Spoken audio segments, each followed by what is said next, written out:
So here to help us sort through some of this, NewsNation security contributor, former CIA officer and FBI special agent, Tracy Walder. Tracy, happy holidays to you. Thank you so much for giving us some of your time. Lots of documents here.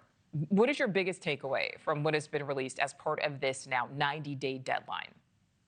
Well, first of all, happy holidays to you too, Nichole. A couple things. I think the first, obviously, is the letter. Some issues that I see with that is the FBI was done redacting the documents back in March. And so my biggest question is if the DOJ was going through all of these documents to make sure that things about potential upcoming cases, minors, all of that were not in them, then why was this letter not taken out at that time if they used all of this time to go through all of the documents? The second piece is the fact that the FBI was warned on two separate occasions, both in 1996, that Epstein was potentially engaged in illegal activities with underage children and seemingly did nothing about it. It doesn't seem like an investigation or a case, was opened. And I find that to be very concerning.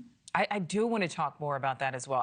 First, let's listen to some of what we have heard from President Trump when it comes to all of this. This whole thing is with Epstein is a way of trying to deflect from the tremendous success that the Republican Party has. Like, for instance, today we're building the biggest ships in the world, most powerful ships in the world, and they're asking me questions about Jeffrey Epstein. There are photos of me, too. Everybody was friendly with this guy. Either friendly or not friendly, but they, he was around. He was all over Palm Beach and other places. All right, so Tracy, you mentioned some of the redactions. There was a lot of redactions here, but portions of some of these released files were not properly redacted. And that means some of the censored information can actually be revealed by copying and pasting into a separate file. How and why do you think something like that happens? Nichole, I don't even know where to start with that. As someone that actually wrote a book and had to have that book properly redacted by the CIA, because there are redactions in my book as well, you can't do that with my book. So either this was done in a very haphazard way, which I suspect that might be the case, it wasn't double checked, or certain ones were done on purpose. I don't know what I believe, if you want me to be completely honest with you, but there is no excuse for that. I think that is extremely problematic. And the Trump administration, if they want to look at it as a success, releasing these documents is something that Trump did campaign on. So this is a success in terms of releasing them. And so if they had all of this time to redact them and thousands of FBI agents working on that to redact them, why it wasn't done properly is beyond me, because I was able to do the proper redactions within 14 days in my own book. Wow, okay. So now let's go back to what you had mentioned there. There is a lot of focus on whether or not the FBI did drop the ball by not properly investigating complaints against Epstein, at least about a decade before investigators really did start, scrutinizing and zeroing in on his predatory behavior.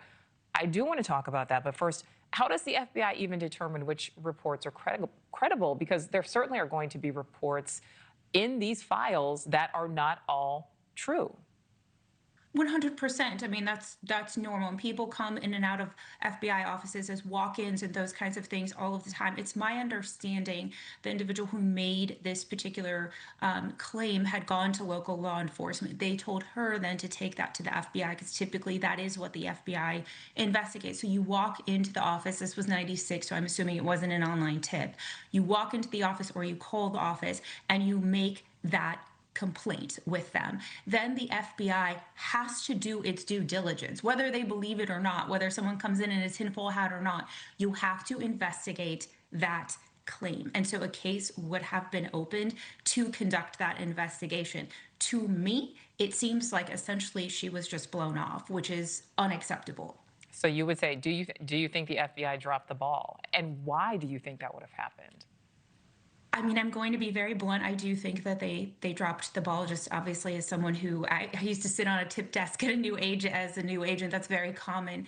I'm not sure that it was done on purpose, if you want me to be completely honest with you. I have seen it all. I have seen tip agents make fun of individuals that come in and make claims and then don't do anything with them. I see agents that are completely inundated with the amount of claims and just simply can't wade through all of them. And then I have seen ones that, obviously are brushed off for whatever kind of reasons. Thank you for watching. Subscribe below and download our NewsNation app right now on your phone, and you will get fact-based, unbiased news for all Americans.